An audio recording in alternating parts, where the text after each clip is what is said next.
प्रिय दर्शक मित्रों, ज्योतिष का सफर में नरेश गांधी का सादर प्रणाम। ये हमारा 256वां एपिसोड है जिसका नाम है जीवन साथी का सुख मिलेगा। जीवन साथी का सुख सिर्फ शुक्र ही दे सकता है। शुक्र दाम्पत्य सुख का कारक है। शुक्र रंगीनियों का, लग्जरियस जिंदगी का और ऐशो आराम के साधनों का कारक माना गया है। जिसकी कुंडली में शुक्र वृषभ तुला का स्वग्रही हो या मीन का उच्च का हो, उसे ये सब सुख मिलता है और उसे अपनी पत्नी का सुख भी मिलता है। सप्तम स्थान कुंडली में पति पत्नी का है। इस स्थान के कारक पुरुष के लिए शुक्र है और स्त्री के लिए गुरु है। इस स्थान को काम और भोग का स्थान कहा गया है। यह काम वासना का उद्भव स्थान है। काम को एक जगह स्थिर रखने के लिए हमारे समाज ने शादी के बंधन को मान्यता दी है। शुक्र प्रेम, मोहब्बत और रोमांस का कारक है। शुक्र के बगैर ये दुनिया फीकी होती। शुक्र के पास 64 कला है। शुक्र जिस पर मेहरबान होता है उसे कोई न कोई कला का या कला संबंधित भेंट उसे मिलती है। शुक्र कला गुरु है। पूरा बॉलीवुड शुक्र के अधीन है। फोटोग्राफी, गायकी, गीत, संगीत, चित्रकला, पेंटिंग, शिल्पकला, मॉडलिंग, एक्टिंग और न जाने ऐसी कितनी ही कलाओं के शुक्र मालिक है। दाम्पत्य सुख शुक्र के अलावा कोई भी ग्रह नहीं दे सकता। यहाँ जो योग हम बताएंगे वह नवमास कुंडली और जन्म कुंडली दोनों पर लागू होंगे। साथ ही यह योग स्त्री पुरुष दोनों की कुंडली पर लागू होंगे। इनमें से एक भी योग किसी की कुंडली में होगा तो जीवन साथी के सुख में कमी हो जाएगी और ज्यादा योग होंगे तो और कमी होगी, और एक भी योग आपकी कुंडली में नहीं होगा तो आपको अपने जीवन साथी का संपूर्ण सुख मिलेगा, ऐसा समझना होगा। आइए जानते हैं उन योगों को जो जीवन साथी का सुख देंगे या नहीं देंगे। हमने आपके सामने एक कुंडली बनाई है। उसमें सिर्फ लग्न लिखा है। आपकी कुंडली में कोई भी लग्न हो सकता है। आपको सिर्फ स्थान याद रखना है। आपकी जन्म कुंडली या नवमास कुंडली में सप्तम स्थान में गुरु और शुक्र,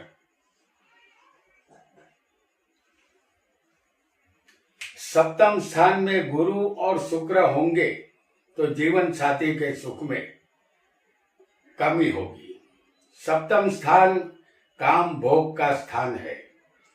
पुरुष जातक के लिए शुक्र इस स्थान का कारक बनता है और स्त्री जातक के लिए गुरु इस स्थान का कारक है। संस्कृत में एक वाक्य कहा गया है, कारको भाव नाशाय, यानी कारक जिस भाव में बैठ जाएगा उस भाव का नाश करता है। सप्तम में शुक्र जातक को कामी बनाता है और गुरु जिस स्थान में होता है उसकी वृद्धि करता है। ये स्थान पति पत्नी का है। अगर इस स्थान की वृद्धि होगी तो जीवन साथी का सुख कम मिलेगा, ऐसा यहाँ आपको समझना है। आइए एक और योग को भी जानेंगे। आपकी जन्म कुंडली या नवमास कुंडली में सप्तम स्थान अगर पाप कर्तरी योग में नहीं होना चाहिए। यहाँ हम वृषभ लग्न की कुंडली आपके लिए ला रहे हैं। तो वृषभ लग्न की कुंडली हमने बना दी है। इस कुंडली में सप्तमेश मंगल होगा। सप्तम में कोई भी ग्रह हो या न हो, लेकिन इस स्थान के दोनों तरफ पापी ग्रह नहीं होने चाहिए। अगर पापी ग्रह दोनों तरफ होंगे, छठे और आठवें स्थान में, तो उसे पाप कर्तरी योग कहते हैं। जैसे वृषभ लग्न की इस कुंडली में छठे शनि होगा। ये शनि तुला राशि का होगा और आठवें यहाँ पर धनु राशि आएगी और उसमें होगा सूर्य। तो यहाँ छठे शनि है और आठवें सूर्य है। यहाँ मंगल राहु भी किसी को हो सकते हैं क्योंकि वो भी पापी ग्रह है। तो ये सप्तम स्थान दो पापी ग्रहों के बीच में फंस चुका है, क्योंकि सप्तम स्थान पति पत्नी का होता है। अगर ऐसा योग सप्तम स्थान के दोनों तरफ अगर पापी ग्रह होंगे तो इसे पाप कर्तरी योग कहते हैं। ऐसा योग कुंडली में बनेगा तो जातक हो या जाति का जीवन साथी के सुख में यहाँ कमी हो जाएगी। ऐसा योग शादी में देरी भी करवाता है, क्योंकि सप्तम स्थान पाप ग्रहों की गिरफ्त में आ चुका है। आइए एक और योग को भी हम जानेंगे। आपकी नवमास कुंडली या जन्म कुंडली में किसी भी स्थान में राहु शुक्र की युति नहीं होनी चाहिए। अगर राहु शुक्र की युति होगी तो जीवन साथी का सुख नहीं मिलेगा।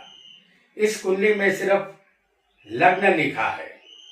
आपकी कुंडली में कोई भी लग्न हो सकता है। राहु शुक्र की युति हम आपको चौथे स्थान में दिखा रहे हैं। आपका लग्न कोई भी हो, राहु शुक्र किसी भी स्थान में हो सकते हैं आपकी कुंडली में, चाहे वो जन्म कुंडली हो या नवमास कुंडली हो। तो राहु शुक्र की युति हमने आपको चौथे स्थान में दिखाई है। ये एक एग्जाम्पल कुंडली है। इस युति वाले ज्यादातर जातक जाति का प्रेम विवाह करते हैं। जातक जाति का विवाह करके भी सुखी नहीं हो पाते। राहु यहाँ मायावी ग्रह है और शुक्र काम और भोग का कारक है। इसलिए एक से ज्यादा पात्रों के साथ इनके संबंध बनते हैं। चरित्र यहाँ शंकास्पद रहता है। जातक हो या जाति का जिसकी कुंडली में ऐसा योग होगा उसे जीवन साथी का सुख नहीं मिलेगा, सुख में कमी हो जाएगी। आइए एक और योग को भी यहाँ हम समझेंगे। आपकी नवमास कुंडली हो या जन्म कुंडली हो, 6 8 12वें के मालिक 7वें स्थान में नहीं होने चाहिए। हमने आपके सामने यहाँ एक कुंडली बना रहे हैं जो कुंभ लगन की कुंडली होगी। चौथे स्थान में कर्क राशि आएगी, सप्तम स्थान में सिंह राशि होगी। यहाँ 8वें स्थान में मिथुन राशि होगी और 12वें स्थान में शनि की राशि होगी। तो ये एक कुंभ लग्न की कुंडली हमने बनाई है। इस कुंडली में छठे स्थान में कर्क राशि है, उसके मालिक बनते हैं चंद्र, जो यहाँ बैठे होंगे 7वें स्थान में। सप्तम में ये चंद्र छठे के मालिक होकर बैठे हैं। अष्टम में यहाँ राशि है कन्या राशि, उसके मालिक होते हैं बुध, वो भी सप्तम में हो सकते हैं। और 12वें स्थान में मकर राशि है, इसके मालिक होंगे शनि, वो भी सप्तम में हो सकते हैं। यहाँ हमने 6 8 और 12वें के मालिकों को सप्तम स्थान में दिखाया है। किसी की कुंडली में तीनों ग्रह हो सकते हैं और किसी की कुंडली में 2 ग्रह भी हो सकते हैं, लेकिन हम समझते हैं कि सप्तम में एक ही ग्रह काफी होगा जीवन साथी के सुख में कमी लाने के लिए, क्योंकि 7वां स्थान जो होता है वो पति पत्नी का है। अगर छठे का मालिक यहाँ इस कुंडली में चंद्र बना है और वो 7वें आएगा तो छठा स्थान शत्रु का होता है, पति पत्नी में यहाँ शत्रुता होगी। 8वां स्थान मृत्यु का है, अगर वह 7वें आएगा तो मृत्यु का भय रहेगा। अगर 12वें का मालिक शनि 7वें बैठ जाएगा तो ये खर्चे और विनाश का स्थान है। परिणाम स्वरूप यहाँ पति के लिए पत्नी खर्च हो जाती है और पत्नी के लिए पति खर्च हो जाता है। यहाँ जीवन साथी का सुख नहीं मिलता। आइए एक और योग को भी हम जानेंगे। आपका नवमास कुंडली में जन्म कुंडली हो या नवमास कुंडली हो, 7वें स्थान में राहु शनि और मंगल की युति नहीं होनी चाहिए। यहाँ हम दिखा रहे हैं राहु शनि और मंगल। आप पुरुष हो या स्त्री हो, आपका लग्न कोई भी यहाँ हो सकता है। सप्तम में राहु शनि और मंगल होंगे तो जीवन साथी का सुख नहीं मिलेगा, क्योंकि राहु शनि विच्छेदात्मक ग्रह है और मंगल भी पापी ग्रह है। तीनों पाप ग्रह अगर सप्तम स्थान पर इसका प्रभाव होगा तो जातक या जातिका को अपने जीवन साथी के सुख में कमी आ जाएगी। शादी करके सुख पाने की चाहत एक हसरत बन के यहाँ रह जाएगी। आइए एक और योग को भी समझेंगे। आपकी नवमास या जन्म कुंडली में 7वें या 8वें पाप ग्रह नहीं होने चाहिए और 12वें मंगल भी नहीं होना चाहिए। यहाँ हम आपके लिए वृषभ लग्न की कुंडली बना रहे हैं और 7वें या 8वें आपको पापी ग्रह बैठे नहीं होने चाहिए।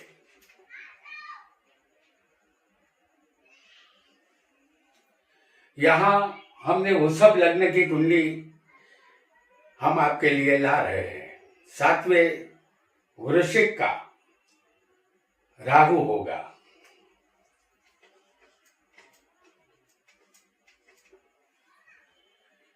8वें धनु का सूर्य होगा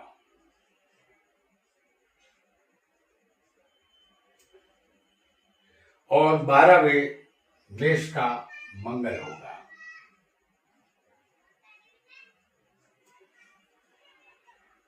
इस मंगल की 8वीं दृष्टि सप्तम स्थान पर बैठे राहु पर होगी।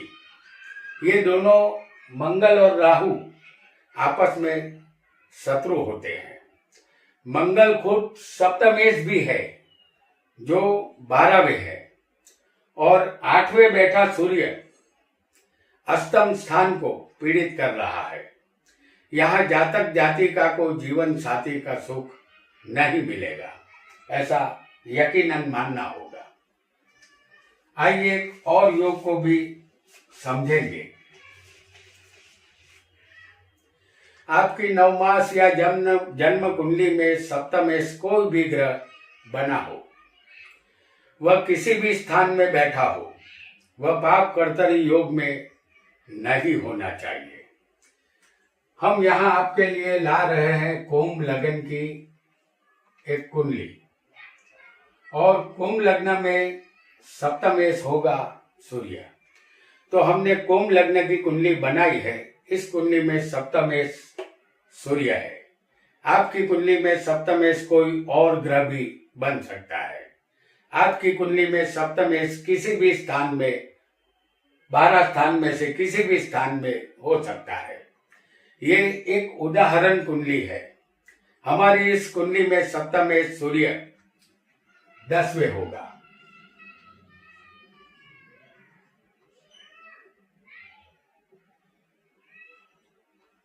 तो 10वें स्थान में वृश्चिक राशि आएगी और सप्तमेश सूर्य यहाँ पर 10वें मौजूद है और उसके दोनों तरफ पाप ग्रह होंगे। जैसे 9वें स्थान में जो होगा पापी ग्रह, वो होगा राहु, और 11वें स्थान में जो पापी ग्रह होगा वो होगा शनि।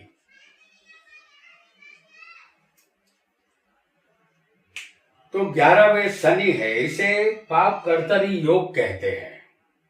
अगर ऐसा योग किसी जातक या जातिका की कुंडली में होगा तो जीवन साथी के सुख में कमी रहेगी, क्योंकि सप्तम के मालिक सूर्य है जो 2 पाप ग्रहों के बीच में फंस चुके हैं।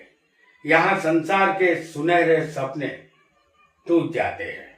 अगर किसी की कुंडली में ऐसा योग, चाहे वो जन्म कुंडली हो या नवमास कुंडली में या जातक की कुंडली में या जातिका की कुंडली में, ऐसा योग जीवन साथी का सुख नहीं देता, उसमें प्रॉब्लम लाता है। आइए एक और योग को भी समझेंगे।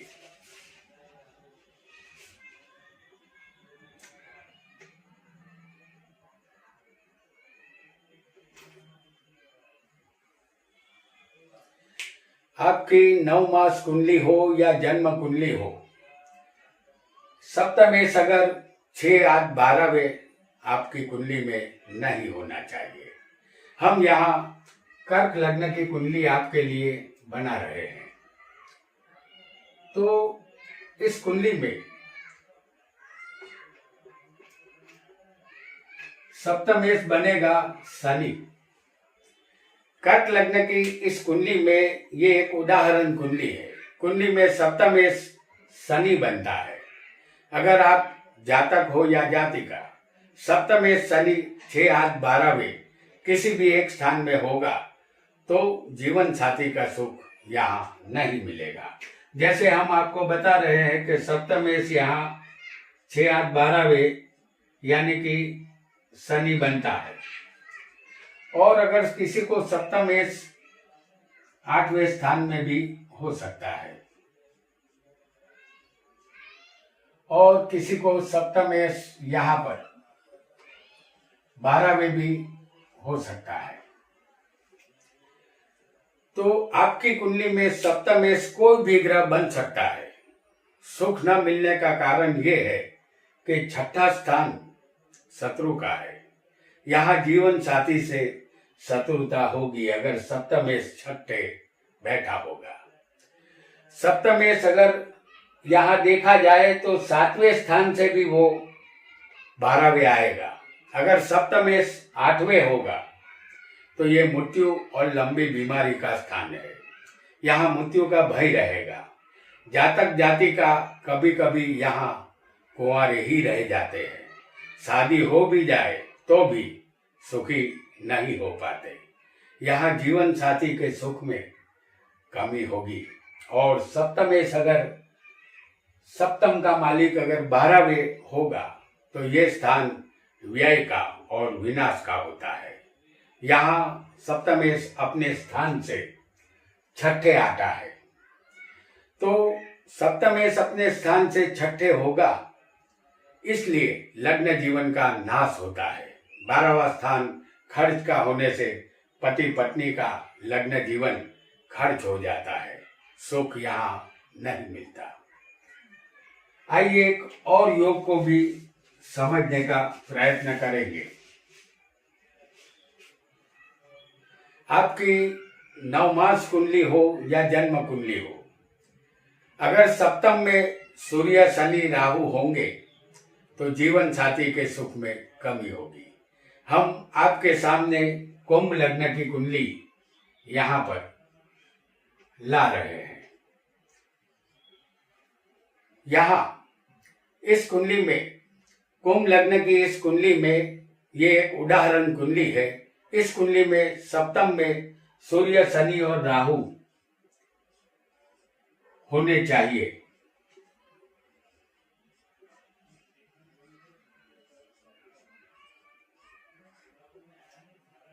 सूर्य, शनि और राहु अगर यहाँ बैठे